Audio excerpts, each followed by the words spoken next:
आप सभी श्रोताओं का सादर अभिवादन करती हूँ। हम आपके लिए मुंशी प्रेमचंद के द्वारा लिखित उपन्यास गोदान का प्रस्तुति करने जा रही हूँ। ये हमारा 6वां भाग है। आने वाले हर दिन एक वीडियो शाम 7 बजे आएगा।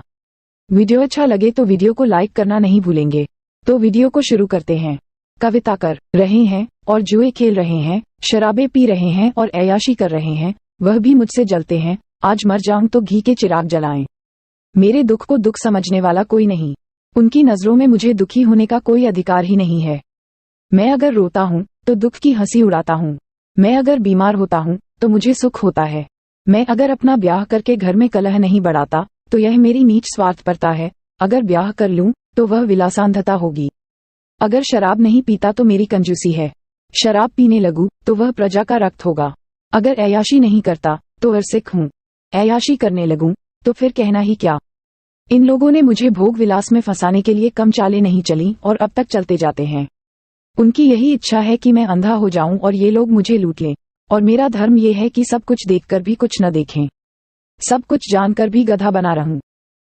राय साहब ने गाड़ी को आगे बढ़ाने के लिए 2 बीड़े पान खाए और होरी के मुंह की ओर ताकने लगे, जैसे उसके मनोभावों को पढ़ना चाहते हों। होरी ने साहस बटोर कहा, हम समझते थे कि ऐसी बातें हम ही लोगों में होती हैं, पर जान पड़ता है बड़े आदमियों में भी उनकी कमी नहीं है। राय साहब ने मुंह पान से भरकर कहा, तुम हमें बड़ा आदमी समझते हो। हमारे नाम बड़े हैं पर दर्शन थोड़े। गरीबों में अगर ईर्ष्या या बैर है तो स्वार्थ के लिए या पेट के लिए। ऐसी ईर्ष्या और बैर को मैं क्षम्य समझता हूँ। हमारे मुंह की रोटी कोई छीन ले तो उसके गले में उंगली डालकर निकालना हमारा धर्म हो जाता है। अगर हम छोड़ दें तो देवता हैं। बड़े आदमियों की ईर्ष्या और बैर केवल आनंद के लिए है। हम इतने बड़े आदमी हो गए हैं कि हमें नीचता और कुटिलता में ही निस्वार्थ और परम आनंद मिलता है। हम देवतापन के उस दर्जे पर पहुंच गए हैं जब हमें दूसरों के रोने पर हंसी आती है। इसे तुम छोटी साधना मत समझो। जब इतना बड़ा कुटुंब है तो कोई न कोई तो हमेशा बीमार रहेगा ही। और बड़े आदमियों के रोग भी बड़े होते हैं। वह बड़ा आदमी ही क्या जिसे कोई छोटा रोग हो।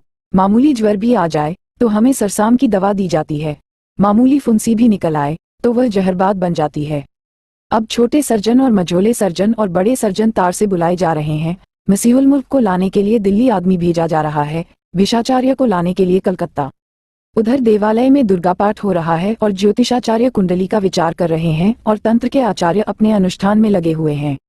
राजा साहब को यमराज के मुंह से निकालने के लिए दौड़ लगी हुई है। वैद्य और डॉक्टर इस ताक में रहते हैं कि कब इनके सिर में दर्द हो और कब उनके घर में सोने की वर्षा हो। और ये रुपए तुमसे और तुम्हारे भाइयों से वसूल किए जाते हैं भाले की नोक पर। मुझे तो यही आश्चर्य होता है कि क्यों तुम्हारी आहों का दावानल हमें भस्म नहीं कर डालता। मगर नहीं, आश्चर्य करने की कोई बात नहीं। भस्म होने में तो बहुत देर नहीं लगती, वेदना भी थोड़ी ही देर की होती है। हम जौ जौ और अंगुल अंगुल और पो पो भस्म हो रहे हैं। उस हाहाकार से बचने के लिए हम पुलिस की, हुक्कॉम की, अदालत की, वकीलों की शरण लेते हैं और रूपवती स्त्री की भांति सभी के हाथों का खिलौना बनते हैं। दुनिया समझती है हम बड़े सुखी हैं। हमारे पास इलाके, महल, सवारियां, नौकर चाकर, कर्ज, वेश्याएं क्या नहीं है, लेकिन जिसकी आत्मा में बल नहीं, अभिमान नहीं, वह और चाहे कुछ हो आदमी नहीं है।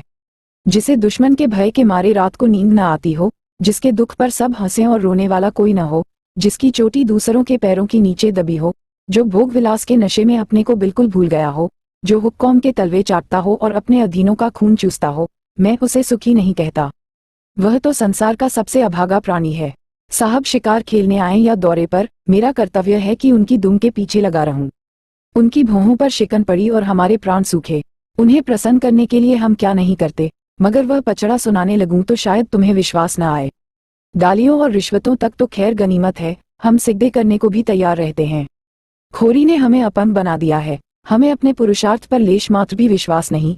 केवल अफसरों के सामने दुम हिला हिला कर किसी तरह उनके कृपापात्र बने रहना और उनकी सहायता से अपने प्रजा पर आतंक जमाना ही हमारा उद्यम है। पिछलेगुओं की खुशामदों ने हमें इतना अभिमानी और तुनक मिजाज बना दिया है कि हम में शील, विनय और सेवा का लोप हो गया है। मैं तो कभी कभी सोचता हूँ कि अगर सरकार हमारे इलाके छीनकर हमें अपने रोजी के लिए मेहनत करना सिखा दे तो हमारे साथ महान उपकार करे।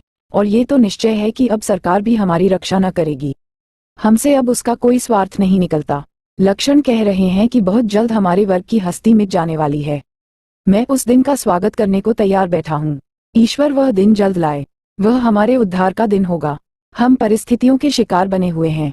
ये परिस्थिति ही हमारा सर्वनाश कर रही है, और जब तक संपत्ति की यह बेड़ी हमारे पैरों से न निकलेगी, जब तक यह अभिशाप हमारे सिर पर मंडराता रहेगा, हम मानवता का वह पद न पा सकेंगे जिस पर पहुंचना ही जीवन का अंतिम लक्ष्य है। राय साहब ने फिर गिलौरी दान निकाला और कई गिलौरियां निकालकर मुंह में भर लीं। तो इस तरह से आज का वीडियो समाप्त होता है। अगर आप हमें सहयोग करना चाहते हैं तो इस QR कोड को स्कैन करके कर सकते हैं। सवाल है कि सहयोग क्यों करें, तो इसके लिए आपको डिस्क्रिप्शन में जाना है और वीडियो का लिंक है जिसको देखने से आप समझ सकते हैं कि क्यों सहयोग करना है। वीडियो अच्छा लगा हो तो लाइक, शेयर और सब्सक्राइब करना नहीं भूलेंगे। धन्यवाद।